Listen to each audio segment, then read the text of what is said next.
Bruce Lee and Bolo Yeung are two legendary martial artists who have left an indelible mark on the world of martial arts.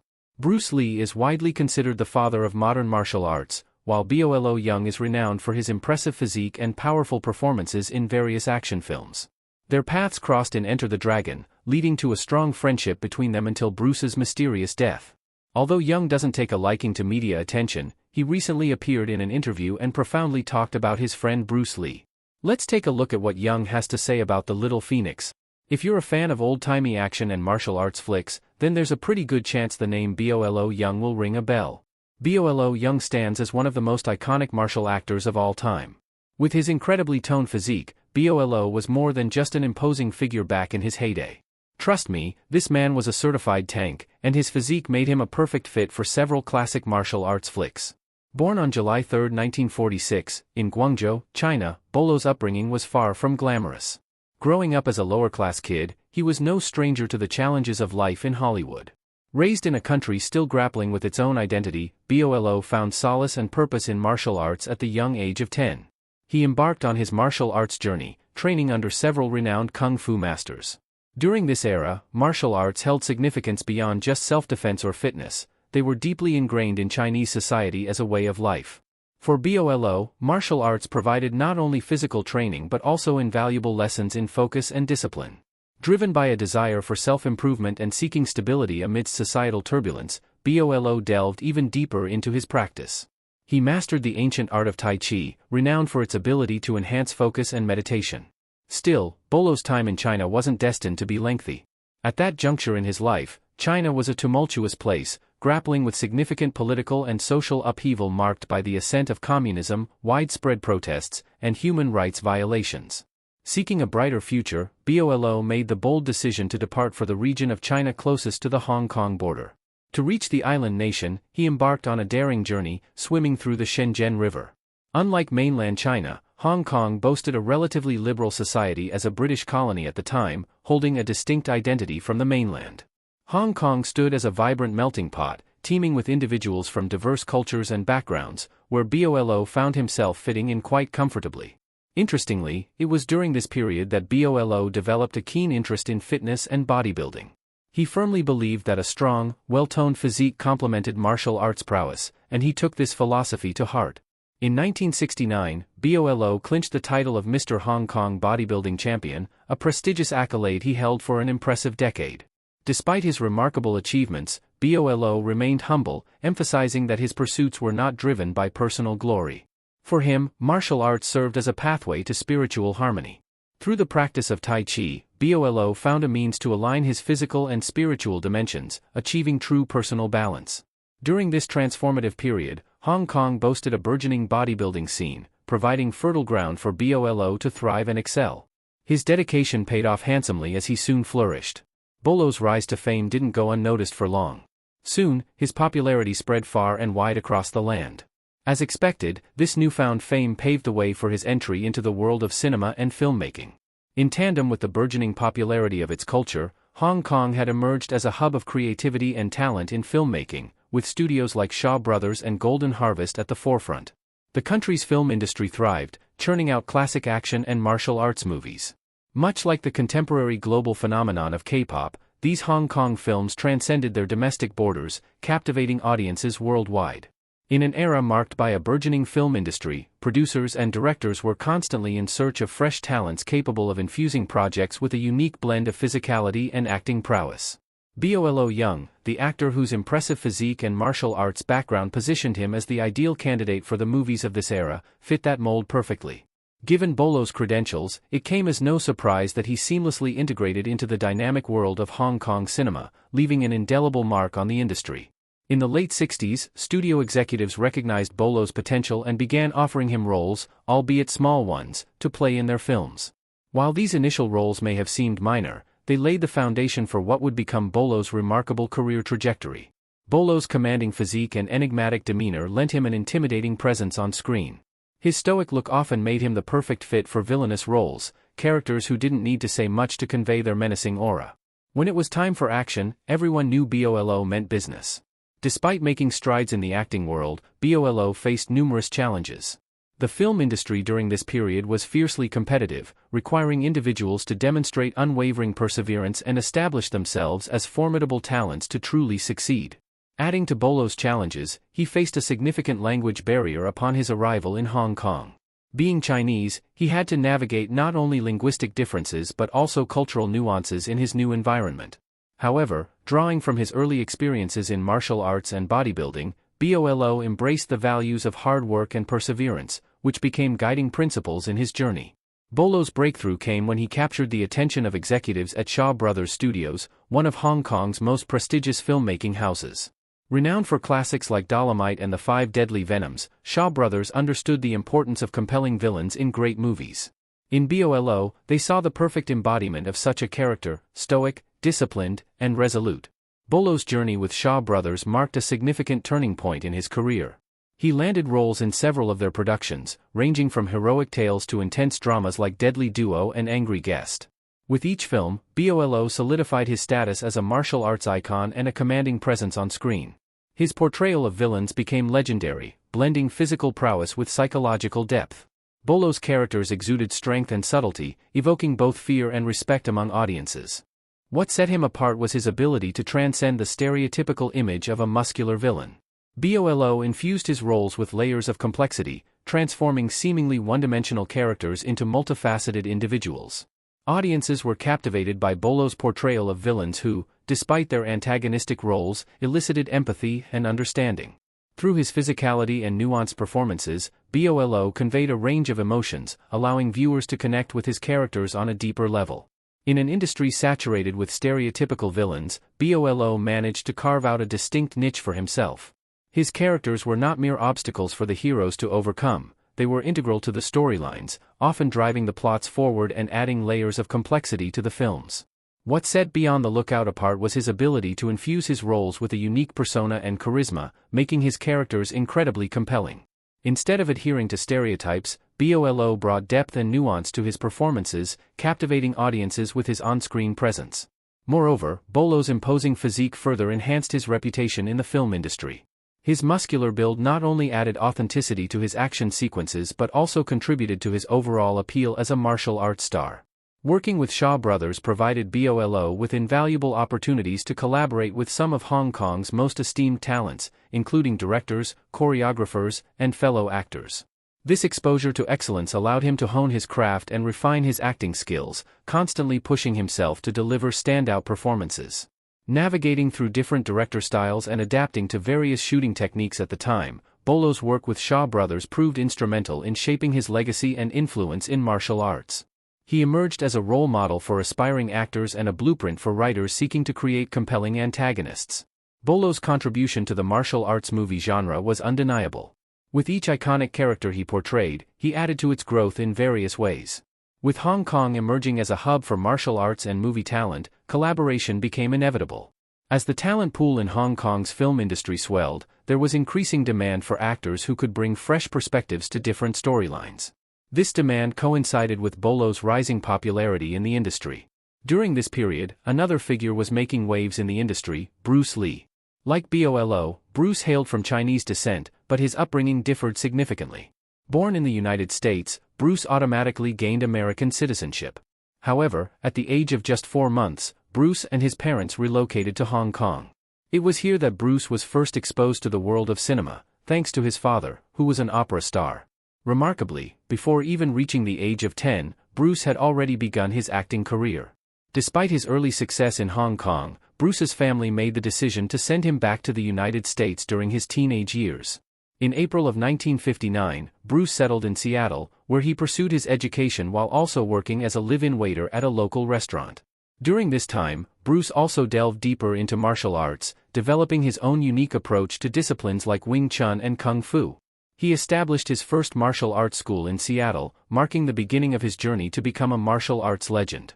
By 1961, Bruce had enrolled at the University of Washington, where he pursued studies in various fields, including arts, philosophy, and psychology. Before long, Bruce also found success in acting, landing roles in notable productions such as The Green Hornet, Batman, and Ironside. With each role, Bruce further solidified his reputation as a talented actor. However, amidst his rising fame, Bruce also felt a pull to return to his roots and contribute to the burgeoning film scene in his homeland of Hong Kong. It was in this vibrant atmosphere that Bruce Lee and Bolo Yeung's paths finally crossed. Their initial meeting took place on the set of a local commercial for Winston cigarettes. From the moment they encountered each other, Bruce and Bolo hit it off, forming a bond that would grow stronger over time.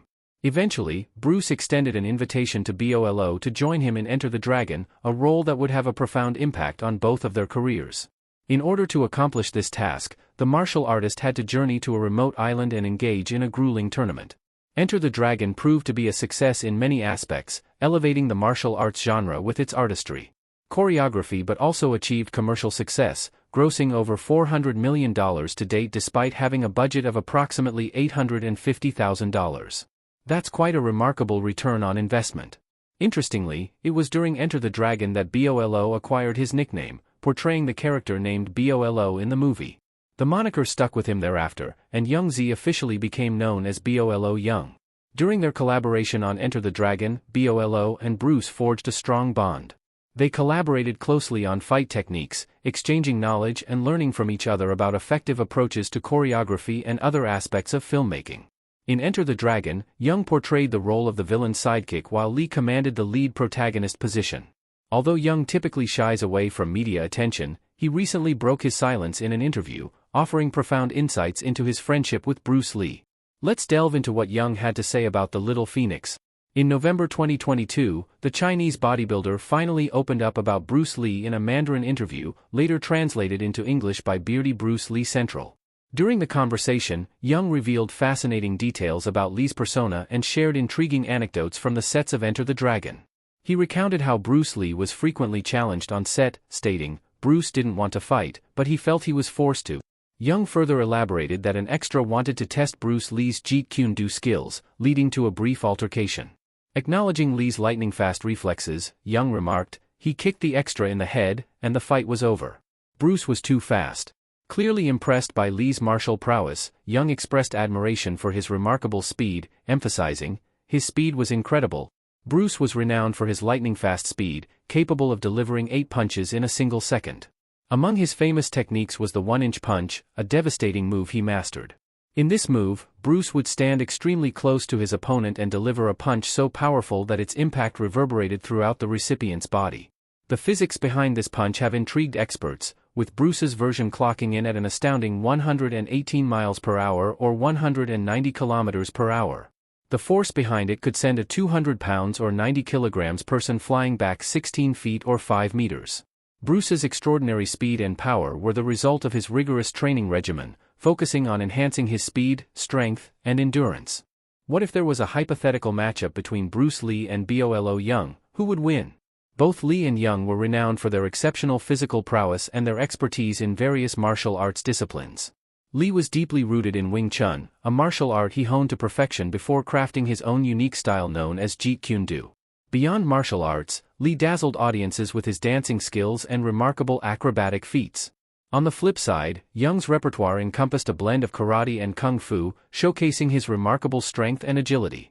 Bruce Lee's Wing Chun approach prioritized speed, precision, and efficiency in movement. He believed in tailoring martial arts techniques to suit individual strengths and weaknesses, rejecting a one-size-fits-all approach to combat. Conversely, Bolo Yeung's training emphasized raw power and stamina, focusing on delivering devastating blows capable of swiftly neutralizing opponents. In a hypothetical matchup between Bruce Lee and Bolo Yeung, Lee would likely rely on his agility and quick reflexes to evade Yeung's formidable strikes. Utilizing his Wing Chun expertise, Lee would aim to exploit openings in Yeung's defense, targeting vulnerable areas like the eyes, nose, and throat with rapid, pinpoint strikes. Lee's legendary 1-inch punch would serve as a lethal tool, packing tremendous force over a short distance. However, Bolo Yeung's sheer power and endurance would pose significant challenges for Bruce Lee. A solid blow from Yeung could potentially incapacitate or knock out Lee, given Yeung's unparalleled strength. Moreover, Yeung's robust martial arts background and rigorous bodybuilding regimen would render him remarkably resilient, capable of enduring substantial punishment and pressing on despite sustaining injuries. In their cinematic endeavors, Bruce Lee blazed a trail in the martial arts film genre, starring in iconic works like The Way of the Dragon and Fist of Fury. Renowned for his charismatic on-screen presence and ability to execute his own stunts, Lee transcended mere acting to become a philosophical voice in the martial arts community. On the contrary, Yeung carved a niche for himself as a notorious antagonist in films. His collaboration with Lee spanned movies like Enter the Dragon and Game of Death, where Yeung's ominous physicality and on-screen menace solidified his status as a go-to choice for villainous roles. Renowned for his extraordinary displays of strength, such as breaking bricks and bending steel bars, Yeung's imposing presence left an indelible mark on the martial arts film landscape. In a hypothetical showdown between Bruce Lee and Bolo Yeung, predicting the outcome proves challenging. Lee's speed and agility would pose a formidable challenge for Bolo Yeung, given his Jeet Kune Do style's emphasis on adaptability and counterattacks. Yet beyond the lookout, Yeung's power and precise technique could make him a formidable adversary. His ability to deliver devastating strikes with accuracy might provide an advantage against Lee's renowned quick movements. Physically, Bolo Yeung emerges as the more imposing figure, standing at 5 feet 7 inches and weighing around 220 pounds, boasting a muscular build envied by bodybuilders. In contrast, Bruce Lee, at 5 feet 7 inches and approximately 135 pounds, possessed a lean and wiry physique that facilitated his swift and efficient movements. Ultimately, predicting the outcome of a confrontation between Bruce Lee and Bolo Yeung remains impossible. Both martial artists possessed extraordinary talent and skills, each with their unique strengths and weaknesses. While Lee's speed and precision made him a formidable adversary, Yeung's power and endurance made him equally formidable. The victor would likely be determined by who could capitalize on their strengths and exploit their opponent's weaknesses. Following Bruce's tragic passing in 1973, Bolo famously remarked, "There will never be another Bruce Lee. I am privileged to have had the honor of calling him my friend." His sentiment proved true, as many attempted to emulate Bruce's legendary one-inch punch, but none could quite match the original. Indeed, it seems unlikely that anyone will ever replicate Bruce Lee's unique talents. The friendship between these two legends began to blossom in 1971 during the filming of a cigarette commercial. After a year of their spontaneous encounter, Lee approached Yeung with an offer to collaborate on his upcoming movie. Intriguingly, Yeung enthusiastically accepted Lee's proposal and agreed to share the screen with him. Thus, Lee and Bolo found themselves cast as the lead actors in Enter the Dragon. Their relationship was founded on mutual admiration and respect, with both men pioneering the promotion of martial arts. Their bond was that of kindred spirits, pushing each other to excel in their artistic and professional endeavors. Together, they collaborated on what remains one of the most iconic martial arts films of all time. Bolo's journey to stardom took a poignant turn with Bruce Lee's untimely demise. The loss hit Bolo hard, for Bruce wasn't just a comrade but a source of inspiration, propelling him to greater heights in the realm of martial arts. However, amidst the sorrow, a new chapter unfolded for Bolo. The success of Enter the Dragon catapulted him into the realm of Hollywood acclaim, fulfilling the coveted dream of many actors. His collaboration with Bruce and his remarkable talents in both acting and martial arts opened doors to fresh opportunities in his cinematic career. Venturing into Hollywood showcased Bolo's versatility as an actor, introducing a distinct fusion of Eastern and Western martial arts styles to the silver screen. His pivotal role in Bloodsport, a 1988 martial arts masterpiece, marked a pinnacle in his career. With a modest budget of $1.5 million, the film starred the charismatic Jean-Claude Van Damme as Frank Dux, alongside Bolo as Chong Li, the fearsome and indomitable champion of the clandestine martial arts circuit. Once again, Bolo found himself in his element, portraying a villain with finesse while showcasing his remarkable combat skills, chiseled physique, and acting prowess. As Chong Li, he exuded both charm and menace, crafting a character that posed a formidable challenge to the movie's protagonist, earning Bolo newfound acclaim and adulation from audiences. Similar to his experience with Enter the Dragon, Bolo struck a camaraderie with Van Damme during the filming of Bloodsport. Their mutual respect for each other's abilities blossomed into a deep friendship, prompting Van Damme to extend an invitation for Bolo to join him in his next venture, Double Impact. Bolo's journey continued with numerous projects, becoming a source of inspiration for aspiring martial artists seeking to emulate his success. Despite his retirement today, his influence remains palpable in the martial arts realm, with many of today's luminaries acknowledging him as a pivotal figure. In conclusion, while he may not have held the title of the most prominent martial arts actor of his era, Bolo Yeung undeniably left an indelible mark. Through collaborations with industry stalwarts like Bruce Lee, he carved out his place as one of the most revered martial artists of all time. And that's a wrap-up for this video. What do you think about Lee and Bolo's on-screen dynamics?